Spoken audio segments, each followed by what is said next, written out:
ഞാൻ മരിക്കുമ്പോൾ നിങ്ങൾ എൻ്റെ ബന്ധുക്കളെ കാണാൻ വരുന്നു. പക്ഷേ ഞാനത് അറിയുന്നു പോലുമില്ല. എന്തുകൊണ്ട് ഞാനിപ്പോൾ ജീവിച്ചിരിക്കുമ്പോൾ കാണാൻ വരുന്നില്ല? ഞാൻ മരിക്കുമ്പോൾ നിങ്ങൾ എൻ്റെ എല്ലാ തെറ്റുകൾക്കും പാപങ്ങൾക്കും മാപ്പ് തരുന്നു. പക്ഷേ അത് ഞാൻ അറിയുന്നു പോലുമില്ല. എന്തുകൊണ്ട് ഞാൻ ജീവിച്ചിരിക്കുമ്പോൾ തന്നെ മാപ്പ് തന്നുകൂടാ? ഞാൻ മരിച്ചു കഴിയുമ്പോൾ നിങ്ങൾ എൻ്റെ കൂടെ കൂടുതൽ സമയം ചിലവഴിക്കാൻ കഴിയുമായിരുന്നെങ്കിൽ എന്ന് ചിന്തിക്കുന്നു. പക്ഷേ അതിന് കഴിയില്ല. എന്തുകൊണ്ട് ഞാൻ ജീവിച്ചിരിക്കുമ്പോൾ എൻ്റെ കൂടെ സമയം ചെലവഴിച്ചുകൂടാ? എല്ലാം ശരിയാകുന്നതിനും നിങ്ങൾ വിചാരിക്കുന്നത് പോലെ എല്ലാം നടക്കുന്നതിനും വേണ്ടി കടുംപിടുത്തം പിടിച്ച് കാത്തു നിൽക്കുമ്പോൾ ചിലപ്പോൾ ഒരുപാട് വൈകിപ്പോകും.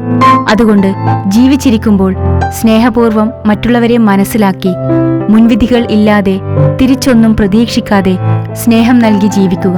കൊണ്ടുപോകാൻ ഒന്നുമില്ല ഈ ലോകത്ത്. കൊടുത്തുപോകാം സ്നേഹവും സൗഹൃദവും.